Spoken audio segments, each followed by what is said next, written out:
Paix sur vous, bienvenue dans le podcast Connaissance illimitée qui a pour but de démocratiser les techniques d'apprentissage.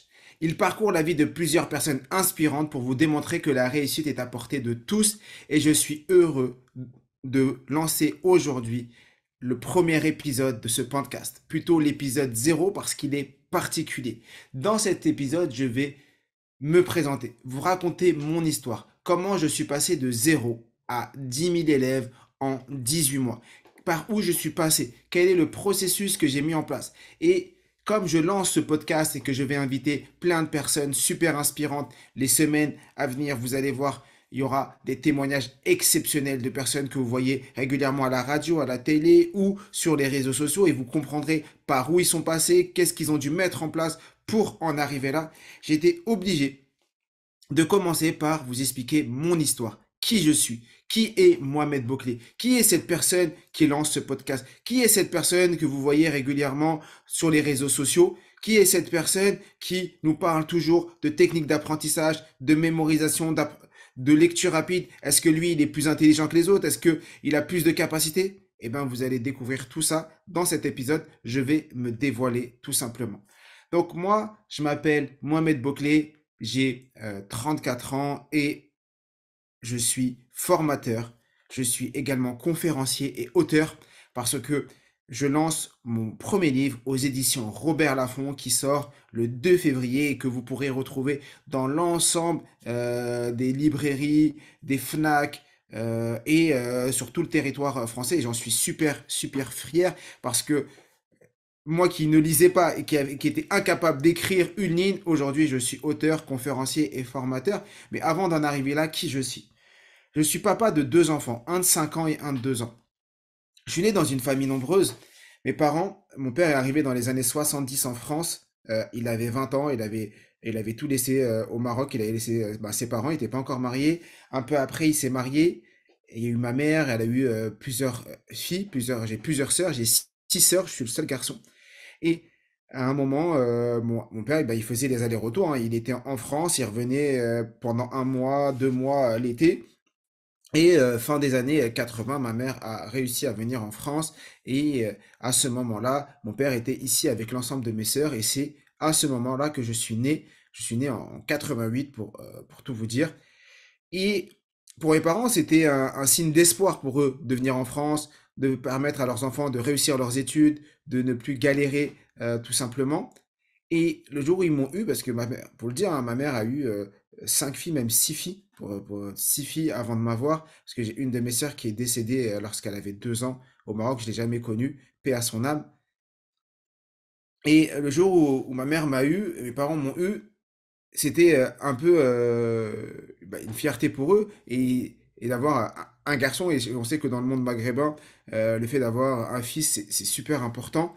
Ma mère et mon père, ils sont très très heureux d'avoir eu des filles, d'en avoir eu 5 et même 6. Ils adorent mes sœurs. Mais il faut se dire, il faut pas se leurrer dans la tête des Maghrébins. C'est oui, t'as pas eu de garçon, t'as que des filles. Et donc le jour où ils m'ont eu, ils avaient énormément d'espoir. Pour eux, c'était exceptionnel et ils pensaient que tout allait bien se passer. Mais malheureusement, quand je suis parti à l'école, parce que moi j'ai grandi à Saint-Ouen, en 93, vers Porte de Clignancourt, pour ceux qui connaissent, eh bien, il y a pas de corrélation entre le fait que j'habite à Saint-Ouen et les difficultés que j'ai eues, mais j'arrive à l'école et je suis vraiment nul. Mais vraiment, j'arrive pas, j'ai des difficultés de lecture, des difficultés d'écriture, je redouble le CP, on veut me refaire redoubler le CP, mais on me laisse passer à cause de l'âge. En CE1, rebolote, je sais toujours pas lire. En CE2, là, le corps enseignant trouve que c'est catastrophique et que ça peut plus durer. Donc il convoque mon père pour lui dire, voilà, votre fils a trop de difficultés, il n'est pas fait pour le système éducatif qu'on a aujourd'hui et il va devoir partir en classe de perfectionnement en SECPA et non plus à Saint-Ouen, mais à Barbès, à plusieurs kilomètres de chez moi. Et il faudrait que mon père me ramène là-bas. Et là, mon père prend une décision incroyable. Lui, à qui on a appris qu'il fallait toujours baisser la tête, dire oui à son patron. Pour son fils, il a dit non. Il a dit non au corps enseignant, il leur a dit non, mon fils n'ira pas là-bas. Mon fils ne va pas faire ça. Mon fils va continuer dans le système éducatif lambda. Mon fils va se battre et on va se battre avec lui. Et c'est ce qui s'est passé. Ils se sont battus avec moi. Ils se sont battus et j'ai passé mes mercredis chez l'orthophoniste, mes samedis également chez l'orthophoniste. Le soir, dès que je finissais l'école, j'allais à l'aide de devoirs. Je faisais tout ce qui était en mon pouvoir et mes parents ils faisaient tout ce qui était dans leur pouvoir, même si ils ne savaient pas lire, même s'ils ne savaient pas écrire, même s'ils devaient s'occuper de toutes mes sœurs, ils étaient quand même là derrière moi pour m'aider et faire en sorte que je réussisse. Et ça, c'est incroyable. Ils se sont battus, ils m'ont fait confiance et à 12 ans, il y a un petit truc qui s'est passé, ou plutôt un grand truc qui s'est passé et qui m'a pas aidé, qui a pas aidé le garçon que j'étais, le garçon qui avait plein de difficultés scolaires, c'est que euh, j'avais perdu énormément de poids, je passais mes journées à boire, toutes les 30 minutes, je devais aller aux toilettes pour faire pipi, j'avais la vessie qui était pleine, mais pleine. Je me rappelle encore d'un jour où j'étais en cours de français, j'étais parti vite aux toilettes avant le début du cours et au bout de 30 minutes, j'ai demandé à mon enseignant d'aller aux toilettes et il avait refusé parce que il s'était dit oui, c'est encore une blague de ce Mohamed qui veut sortir de cours. Et il avait refusé, j'avais souffert. Je me rappelle, j'en avais parlé à mes parents. Ils comprenaient pas pourquoi ils voulaient pas me laisser. Et là, on est allé chez le médecin et le diagnostic est tombé. Je suis diabétique. Et là, j'arrive à l'hôpital Robert Debré et je suis hospitalisé pendant 3 semaines. Je dois réapprendre à manger, je dois réapprendre à, à vivre. Pourquoi vivre? Réapprendre à vivre avec cette maladie. Cette maladie qui fait qu'on est régulièrement en hypoglycémie, ça veut dire qu'on est en manque de sucre, on a des sueurs froides, on transpire, nos mains vibrent, euh, tremblent plutôt, on bégaye, et également en hyperglycémie parce que on a trop mangé de sucre et là on est fatigué, on a les yeux qui nous piquent, on a un manque d'énergie, on a la flemme, on n'arrive pas à avancer. Eh bien, il faut apprendre à vivre avec ça, mais quand tu as 12 ans. Et il faut aussi que mes parents acceptent ça, acceptent que leur seul garçon soit atteint du diabète. Et il y a 20 ans, moi j'avais 13 ans quand je l'ai eu, aujourd'hui j'en ai 34, il y a 20 ans, c'était pas aussi démocratisé qu'aujourd'hui, il n'y avait pas autant de soins, mais heureusement qu'on est en France et qu'on est bien accompagné, mais c'était pas du tout comme aujourd'hui. Aujourd'hui, il y a des pompes, il y a plein de choses, des capteurs incroyables. À l'époque, il n'y avait rien de tout ça. On devait se piquer le doigt à chaque fois pour regarder notre glycémie. On devait, moi, bah, depuis que j'ai 12 ans, je fais 4 piqûres par jour. Et je vis bien avec, mais au début, il fallait apprendre à vivre avec ça. Et ce moment incroyable de ma vie, pourquoi je dis que c'est un moment incroyable? Parce que il m'a sauvé de plein de choses. Il m'a sauvé de plein de choses au sens où quand j'étais au quartier et que mes amis voulaient faire certaines choses, certaines bêtises, et ben moi je me disais, mais Mohamed, tu peux pas le faire, tu es diabétique, imagine que tu le fais, que tu es en hypoglycémie, imagine que tu le fais et que tu te sens pas bien, que tu as telle ou telle chose. Et donc ça m'a empêché et ça m'a permis de rester à l'écart de beaucoup de choses. Et j'ai commencé à travailler à l'école tout simplement parce que il fallait que je réussisse les cours malgré mes difficultés et je me suis battu. Je me suis battu, j'ai eu mon bac et j'ai eu un bac scientifique, ce qui est une fierté pour moi. Mais une fois que j'ai eu le bac, je savais pas quoi faire de ma vie. Ma vie, j'ai eu le bac, oui, et qu'est-ce que tu fais, Mohamed? Ben, pas grand-chose. Et là, j'ai fait plein de petits boulots. Je travaillais à la poste, je travaillais à DHL. Je me rappelle que ma mère se réveillait à 1h45 pour me réveiller parce que moi je devais partir à 2h30 et je commençais à 3h à DHL qui était à plusieurs kilomètres de chez moi. Je traversais toute ma ville en vélo pour aller travailler la nuit de 3h à 6h du matin, des fois à 7h du matin. Tout simplement pourquoi? Pour porter des cartons, les sortir d'un conteneur et les poser sur un tapis roulant pour que les gens puissent récupérer leur colis le matin. On s'en rend pas compte quand on reçoit le colis à la maison. Mais bon, aujourd'hui, je pense qu'il y a plein de choses qui sont automatisées. Mais à l'époque, je vous assure que mon dos a pris très très cher. Et là, ces périodes de doute où je savais pas quoi faire de ma vie, je me suis dit, il faut que je reprenne les études. Et c'est ce que j'ai fait. J'ai repris les études et je me suis battu. J'ai fait un DUT, génie électrique informatique industriel. Alors, j'avais rien du tout avec l'informatique. Je déteste l'informatique. Mais un ami à moi m'avait dit, ah, c'est cool, c'est un bon DUT. Vas-y. Je l'ai fait. Je l'ai fait à Villetaneuse et c'était une belle expérience, je me suis battu. Et pourquoi j'utilise souvent le mot battre, battu? Parce que c'est vraiment ce qui s'est passé. C'est que je travaillais comme un fou. Je travaillais comme un fou pour réussir et j'ai même fini major de promotion en DUT. Et c'est ce qui m'a permis d'intégrer une école d'ingénieur malgré mes difficultés. J'ai fini premier en DUT et je suis rentré en école d'ingénieur. La période d'école d'ingénieur était assez cool, je faisais de l'alternance, je travaillais, une partie et l'autre partie, j'étais à l'école et donc tout se passait bien jusqu'au jour où j'ai changé de tuteur et là, je suis tombé sur, un tuteur, heu, je vais pas dire qu'il était raciste, tout me laisse penser que c'était le cas. Il faisait tout pour que je ne réussisse pas. Heureusement qu'à l'école, j'avais des bonnes notes, que je travaillais bien et qu'à l'école, mon tuteur me disait, ben, je comprends pas les commentaires que tu as en entreprise, je comprends pas pourquoi ils disent ça. Nous, à l'école, tu travailles super bien, tu es au premier rang, tu es calme. Comment ça se fait qu'ils disent ça? Eh bien, en entreprise, ils faisaient tout pour que je ne réussisse pas. Ils sont partis jusqu'à la dernière année d'école d'ingé,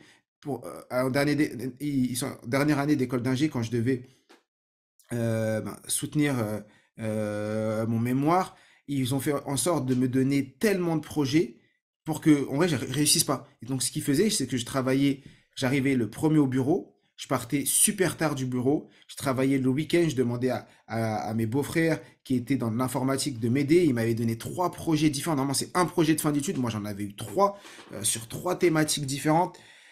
C'était une année, je la souhaite à personne, mais elle m'a fait grandir. Elle m'a fait énormément grandir. Et à la fin, quand je leur ai prouvé qu'ils ne pouvaient pas dire non, qu'il n'y avait aucune raison qu'ils disent non, devant mon tuteur d'entreprise, d'école, il m'avait dit, Mohamed, oui, on valide ton année, parce que oui, tu as fait le nécessaire, tu nous as rendu, et factuellement, on peut rien dire, mais à nos yeux, tu ne seras jamais ingénieur. Ils ont osé me dire, à nos yeux, tu ne seras jamais ingénieur. Et ça, quand au fond de toi, t'as pas confiance en toi, que tu as des difficultés, que toute ta vie on t'a rabâché, t'es pas intelligent, tu n'y arriveras pas, c'est pas fait pour toi, et que les personnes qui représentent l'autorité, les personnes qui te disent qui doivent être derrière toi pour t'aider, ils te disent ne seras jamais ingénieur, je vous jure que ça pique. Ça pique énormément. Mais j'ai pris cette phrase et je me suis dit un jour, je montrerai à ces personnes que c'est pas le cas. J'ai cherché un emploi et j'ai pu rentrer dans un grand groupe dans le domaine de l'énergie, heureusement, et j'ai commencé à travailler là-bas pendant 4 ans sur Paris. Et ensuite, entre-temps, bah, je me suis marié, ma femme attendait son premier garçon. Du moins, on attendait notre premier garçon et on a décidé de partir de Paris pour aller vivre à Montpellier. Et ça, je vais m'arrêter dessus parce que c'est une grande décision que j'ai prise. J'ai décidé de changer mon ancrage, de changer mon environnement. L'environnement dans lequel j'ai grandi depuis que depuis que je suis né, j'ai toujours vécu à Saint-Ouen. J'ai eu mon premier appart à Saint-Ouen, mon deuxième appart à Saint-Ouen. Je me suis marié, je vivais à Saint-Ouen. Et mon fils est né à Bichat, à Porte de Saint-Ouen. Voilà, vraiment tout. Et quand mon fils a eu 1 mois, on s'est dit, on part d'ici, on change d'ancrage, on repart de zéro et on essaye autre chose. Et c'est une décision qui est difficile parce que j'ai laissé mes parents derrière moi, j'ai laissé mes sœurs. Je me rappelle des moments où mes parents me disaient, mais tu nous abandonnes. Mes sœurs me disaient, mais tu laisses tes parents, t'es le seul garçon, t'as pas honte. Des phrases qui peuvent faire très très mal. Mais elle le disait pas méchamment, elle le disait avec bon cœur, elle le disait parce que elle voulait que je reste à leur côté. Et nous, chez les Arabes, on aime bien faire culpabiliser les gens, donc avec des petites phrases, des petits pics. Et il faut les prendre et se dire, est-ce que, oui, c'est vrai, je pars, mais moi dans la tête, c'était que j'allais partir quelque temps et que j'allais revenir après, mais je voulais tester quelque chose de nouveau. Et j'ai bien fait. Et aujourd'hui, mes parents, je vous en parle maintenant, mais aujourd'hui, mes parents sont fiers et ils me disent eux-mêmes, ma mère, elle me dit, non, mais tu reviendras jamais à Paris, t'es bien à Montpellier, reste à Montpellier. Elle qui voulait pas que je parte au début. Parce qu'à partir du moment où elle te voit heureux, elle voit que tu t'épanouis et que tu fais des choses exceptionnelles, elle se dit, mais je suis heureux que mon fils soit heureux. Donc, j'ai pas besoin qu'il soit à côté de moi et qu'il galère avec le métro boulot dodo ou qu'il galère ici à trouver un logement ou que ses enfants soient dans des quartiers où c'est un peu compliqué. Non, je préfère le voir, tranquille dans son petit village, pas loin de Montpellier, même s'il est pas propriétaire, même s'il est locataire et tout, il y a pas de souci, au moins il est heureux. Et donc, on arrive à Montpellier et après plusieurs semaines, sur Montpellier, même plusieurs mois, ma femme tombe sur un atelier de lecture rapide et elle trouve que la personne qui propose ces ateliers est super inspirante, que ce serait intéressant pour moi que j'assiste à cet atelier.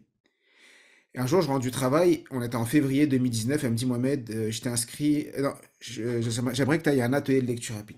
Je dis quoi? Un atelier de quoi? Elle me dit un atelier de lecture rapide. Je lui dis, mais tu sais que je déteste la lecture, je vais pas aller à un atelier de lecture rapide. Elle m'a dit, je t'assure, ça va être une bonne chose pour toi, vas-y, tu vas voir, c'est incroyable. Je la regarde comme ça, je souffle et je dis non mais j'irai pas. Et elle revient à l'attaque plusieurs jours après et ensuite elle m'inscrit. Elle m'inscrit, c'est elle qui m'inscrit. Et elle me dit c'est bon, je t'ai inscrit, t'es obligé d'y aller. Et j'y suis allé. Et quand je suis allé là-bas, je suis tombé sur des personnes exceptionnelles, des personnes incroyables qui me disent que tu seras capable de lire un livre par jour, mémoriser, apprendre, faire tout ce que tu as envie. Et franchement, au fond de moi, je suis pris, je suis à la fois triste et heureux. Heureux d'avoir découvert ça et triste de me dire, mais je le découvre que maintenant. Triste de me dire, mais c'est fou qu'on m'ait jamais montré ça. C'est fou qu'on ne nous apprenne pas ça à l'école. C'est fou qu'on ne découvre pas ça plus tôt. Et là, je me mets à y aller tous les dimanches. Ça crée ma routine. Le dimanche après-midi, je vais à cet atelier avec ces personnes-là, des personnes super inspirantes. Et je commence à les regarder, à les modéliser. Ils commencent à m'expliquer qu'est-ce que la lecture rapide, qu'est-ce que les techniques de mémorisation à apprendre. Et on décide de se former. Et je prends plein de livres, je me mets à lire plein de choses. Vraiment, j'ai l'impression d'avoir un super pouvoir en moi et que je suis en train de découvrir. C'est un peu comme si Superman, il découvrait enfin qu'il était Superman. Et je prends ça et je l'utilise au travail, dans la vie de tous les jours. Et là, on se décide de faire venir des personnes qui étaient des références à l'époque sur ces thématiques-là sur Montpellier pour apprendre d'eux. Et on fait venir une première personne, on fait venir une deuxième personne. Et c'est à ce moment-là que j'investis mes premiers euros en formation. C'était la première fois que je sortais 1 euro pour me former personnellement. Non pas pour acheter un téléphone, non pas pour acheter un vélo, non pas pour acheter une voiture, non pas... Non, pour acheter du savoir, pour acheter des choses qui vont me permettre de me développer, des choses qui vont me permettre de grandir, d'apprendre autrement, d'évoluer, de faire en sorte que ma vie change. Des choses qui vont me permettre de faire en sorte que mon futur soit meilleur que mon passé. Parce que les décisions qu'on prend aujourd'hui font les décisions les résultats, on les récoltera dans le futur. Un agriculteur, il sème aujourd'hui pour récolter dans 6 mois, dans 1 an, dans 2 ans. Et c'est ce qu'il a semé il y a 6 mois, il y a 1 an qu'il récolte aujourd'hui. Et donc, s'il était en train de dormir pendant que tout le monde travaillait, et bien aujourd'hui, dans le présent, quand il veut récolter ses fruits, il trouve rien du tout. Et c'est ça on doit se dire. Et quand j'ai compris ça, je me suis dit, eh ben, il faut que j'impacte mon présent pour faire en sorte que mon futur soit mieux. On chérit les effets dont on chérit les effets, ça veut dire quoi? On adore faire certaines choses, mais dont on regrette les causes. Et ça, il faut réfléchir à ce type de phrase qui est vraiment incroyable à avoir en tête. Donc, je me forme, je vais au premier avec eux, avec mes amis, personnes qui deviennent mes amis, on se dit, bah, et si on allait au premier championnat de France en 2019, qui était à la Villette, et on allait voir un peu juste pour découvrir et voir des personnes qui utilisent la lecture rapide depuis très très longtemps, et nous, on va les regarder, on va voir si on peut participer, et on y va. On était 20 à vouloir y aller, à la fin, on est parti à 3. Parce que, comme toujours, les gens changent d'avis très rapidement. On y va, et ce jour-là, je finis mon premier livre de 420 pages, non, ou 450 pages. J'ai lu 450 pages en 2 heures. Pour moi, c'était déjà exceptionnel. Je finis dans les 50 premiers, je lis 400 pages en 2 heures. C'était incroyable pour moi de lire, de réussir à finir un livre d'autant de pages en si peu de temps. Et une fois que je teste ça, que je vois ça, je me dis, Mohamed, l'année prochaine, tu y retournes. Tu y retournes en te préparant. Tu y retournes en faisant en sorte que ça soit exceptionnel.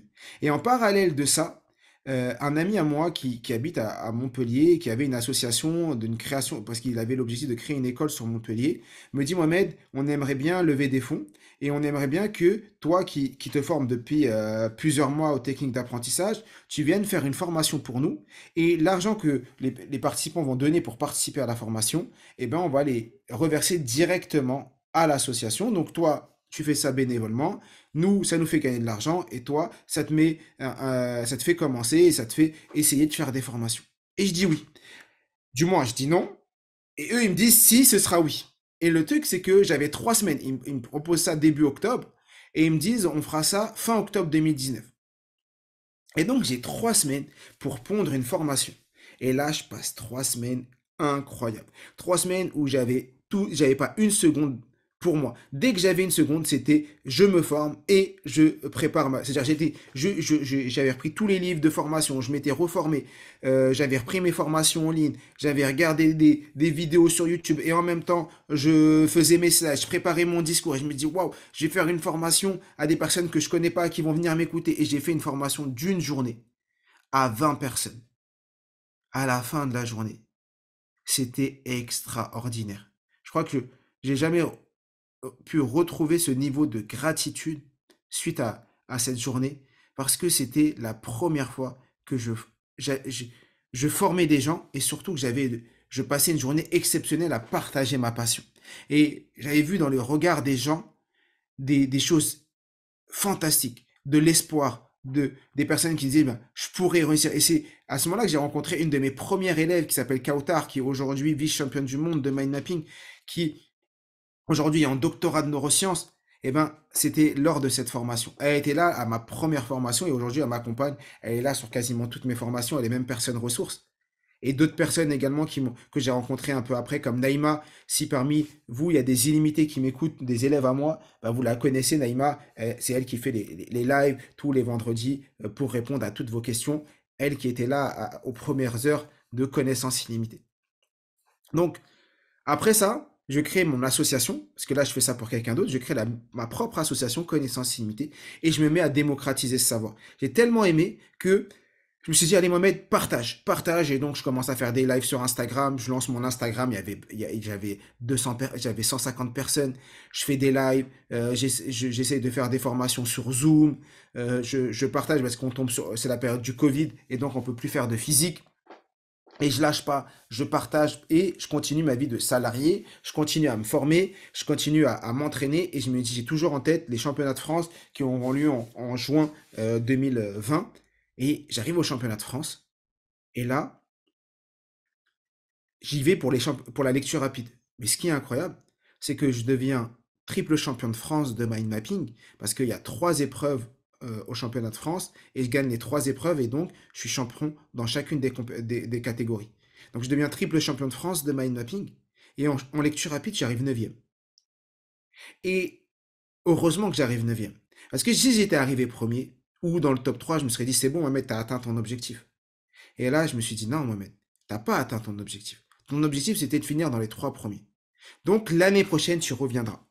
Et c'est ce que j'ai fait. C'est que j'ai continué, après le championnat, j'ai continué à m'entraîner. Et j'ai continué à partager. Et à la fin de l'année 2020, je me suis dit quoi? J'ai dit, Mohamed, tu peux plus continuer.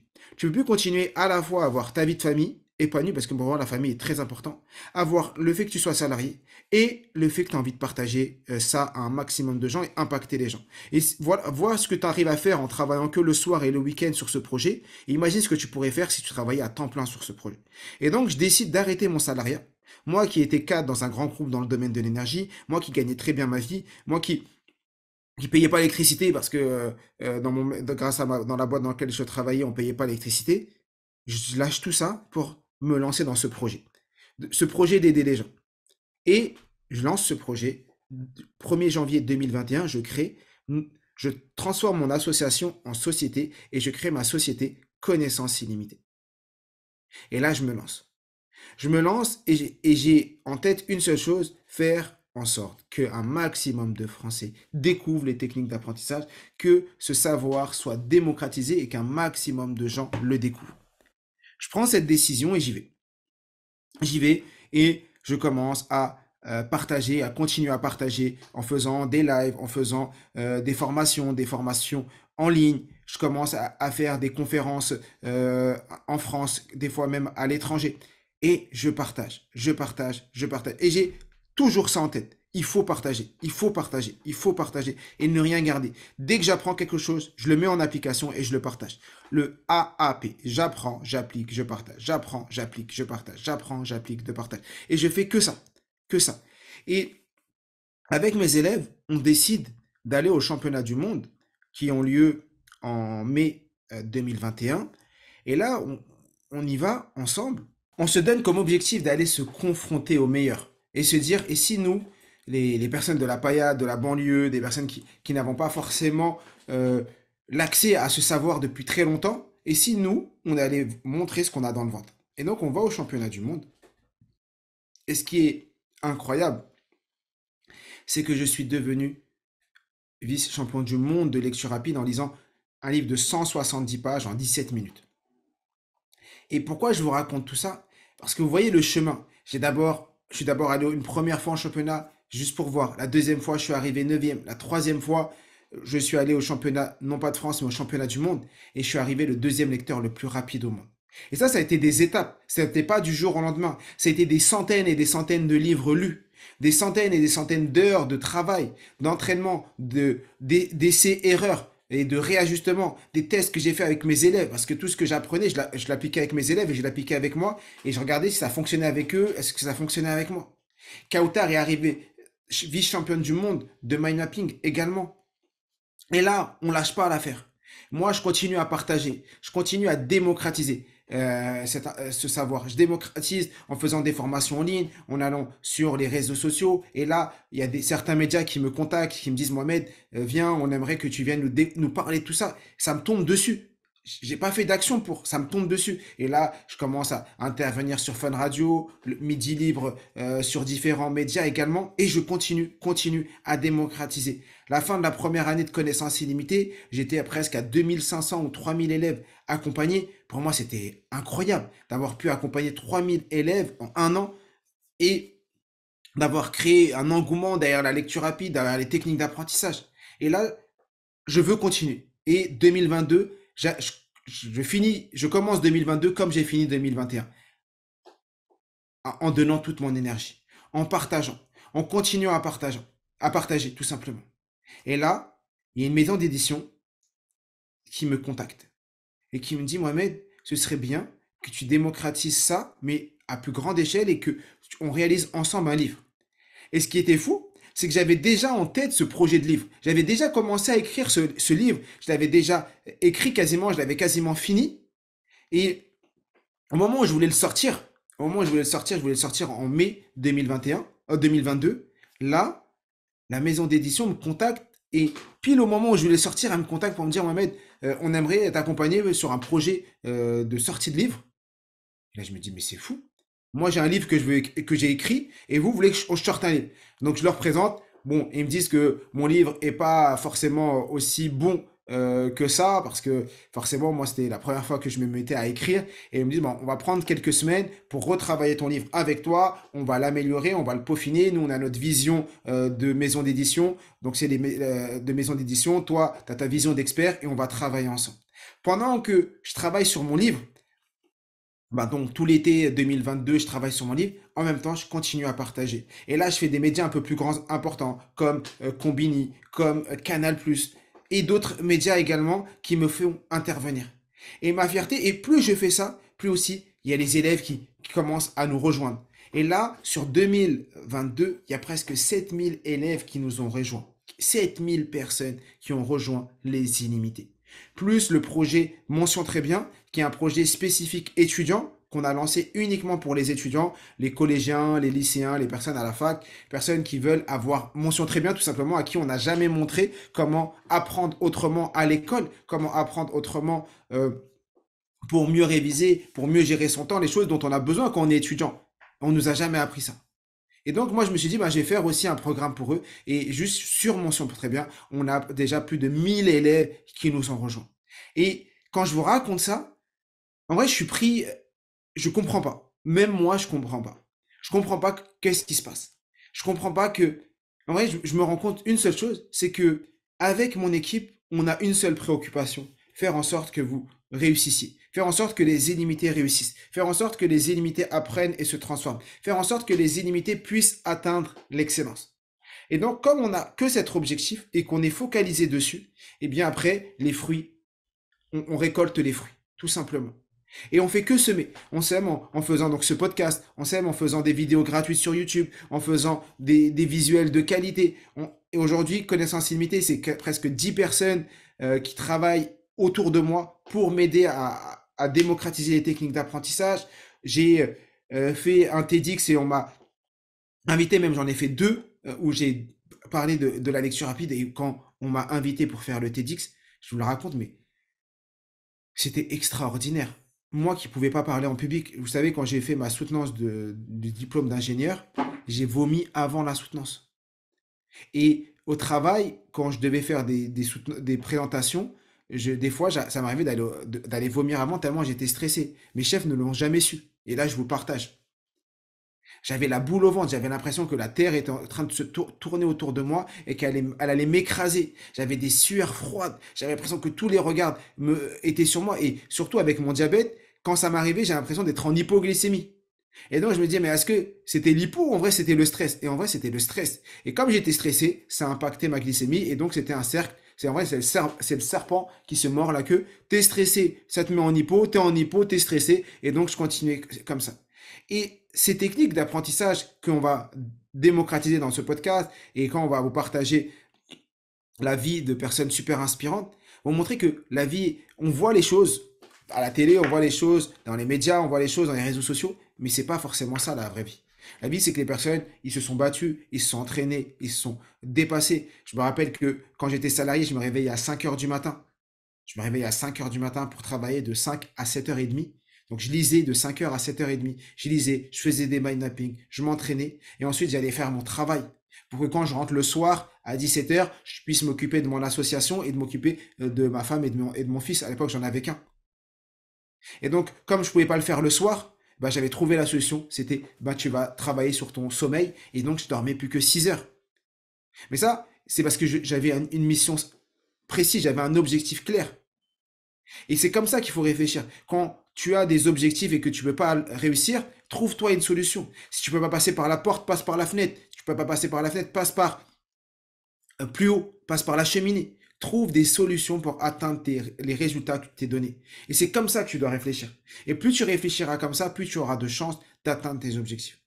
Et donc aujourd'hui, on a accompagné plus de 10 000 personnes sur Connaissance Illimitée, plus de 1000 personnes dans Mention Très Bien. Mon livre sort en février 2023, donc le 2 février. Donc si tu écoutes ça, cette podcast avant, ben, je compte sur toi pour me donner de la force le 2 février. Et si tu écoutes ce podcast après, ben, je compte sur toi pour aller prendre ce livre parce que pour moi, c'est un accomplissement. C'est vraiment l'accomplissement d'une vie et c'est pour moi un héritage que je laisse sur Terre, un héritage que je laisse à mes enfants pour que quand peut-être ils aient 20, 30 ans, 40 ans, ils puissent regarder dans la bibliothèque et dire ah, mon père a fait un livre où il nous apprend à apprendre et ça, c'est fantastique. Quand tu laisses un héritage comme ça, c'est exceptionnel. Donc je compte sur vous pour me donner de la force, ça c'est une chose. La deuxième chose, si ce podcast vous a plu, si ce podcast vous intéresse, je compte sur vous pour laisser 5 étoiles sous cet audio. Je compte vraiment sur vous pour mettre 5 étoiles, pas 4, 5. Parce que voilà, c'est important, ça aide l'algorithme. Laissez 5 étoiles, laissez un commentaire. Dites-moi les sujets que vous aimeriez entendre dans ce podcast et les personnes que vous aimeriez que j'invite. Et si vous avez des personnes que vous aimeriez que j'invite et qui pour vous sont inspirantes, mettez-moi les noms sous le podcast. Et si vous pouvez même me mettre en lien avec eux, ce sera encore plus incroyable. Si vous pensez que vous avez des personnes dans vos réseaux qui peuvent être invitées dans ce podcast et que vous pouvez m'aider à les inviter, je compte sur vous pour m'aider tout simplement parce que c'est pas le podcast de Mohamed, c'est le podcast Connaissance Illimitée et c'est le podcast de tous les illimités et c'est le podcast de toutes les personnes qui voudront l'écouter. Je compte aussi sur toi pour partager ce podcast à un maximum de gens autour de toi. Je pense que cette histoire peut inspirer des gens et surtout les histoires qui vont arriver qui vont pouvoir impacter un maximum de gens. Et comme je l'ai dit toujours, je suis tué. Nous sommes tous des illimités.